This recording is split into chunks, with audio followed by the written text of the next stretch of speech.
Hey fellow Star Citizens, Scrapjet here. A week ago I made a video on how a new player could make over 800,000 credits an hour with no combat experience. I know there were changes to the trade loop in 320 that I wanted to cover, so I thought I'd kill two birds with one stone, and also take a look at the personal salvage mission, see if there are any changes that would impact the earning potential, as well as changes to the trade loop. And if you're interested in playing Star Citizen, make sure to use the referral code listed here and also in the description. You'll earn additional credits of in-game money when you do. If you're a subscriber, leave a comment with your referral code. We'll randomly choose someone's referral code and promote it in our next video. We also belong to an awesome org and Discord server called Star Citizen Friends and Mentoring. If you're looking for people to talk about Star Citizen with, spend time playing the game, and learning the ins and outs of Star Citizen, then check us out. The link to the Discord server is also in the description. Alright, let's get started.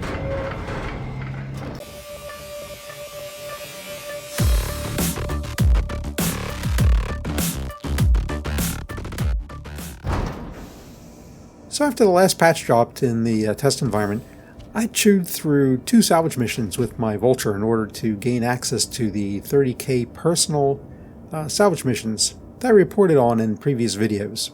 Once I had access to those missions, I decided that rather than rent a Cutlass Black, I'd just use my Drake Cutter instead.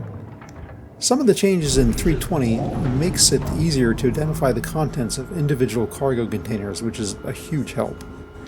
I grabbed a 30k personal salvage mission and ended up with a Hercules M2 as the salvage ship, which is new with 320. The mission itself hasn't really changed at all. What is new though is the size of the containers you'll find in the salvage ships. In 319, you'll get 4 or 5 1SCU containers. In 320, you'll see all kinds of sizes, which was really unfortunate for me and my little cutter. One of the new changes to the trade loop is that your multi-tool will tell you what the contents of the container is you're moving, just like it does for drugs in 319. I knew this before I started the personal salvage mission, which I thought I could use it to find the 1SCU maze and Quantanium containers. So you can imagine my surprise when I opened up the M2. After digging around, I did manage to find some large maze containers that I was able to make fit in the cutter, which was perfect.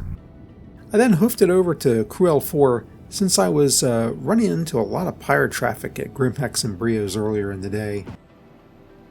They have a no questions asked terminal on the Galleria level that turned out to be very handy for selling my maze, which ended up earning me 720,000 credits.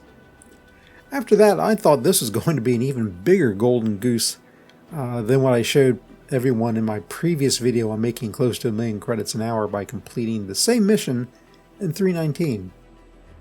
So, to quote Police Chief Brody in Jaws, I was going to need a bigger boat. I immediately called up my trusty Mercury Star Runner and began running 30k mission after 30k mission, and I couldn't even come close to replicating what I'd done on my first mission with the cutter. I didn't see maze again for the rest of the night. Did manage to snag some large containers of Quantanium though, but mostly I was digging through a lot of iron and barrel in order to get to the drugs. Overall, after running around 10 missions, I'd say unless something happens when 320 hits the persistent universe, the 30k personal salvage missions will not be the big payoff they are now in 319. At the very least, it's much more randomized, and you'll definitely need a larger ship unless you want to sell in between each mission. On the upside though, having the multi-tool being able to identify the contents of containers is a huge quality of life change for salvage missions, and I bet pretty helpful for pirates if they want to be able to easily identify cargo worth taking over cargo that's junk.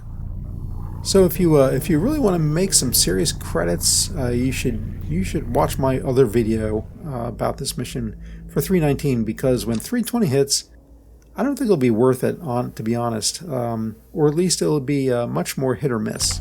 So that's what I have for the quality of life changes in 320, as well as changes to the personal salvage missions. That should be helpful for the salvage loop and probably pirating as well. Thanks for watching and have a great day. Scrapjet out.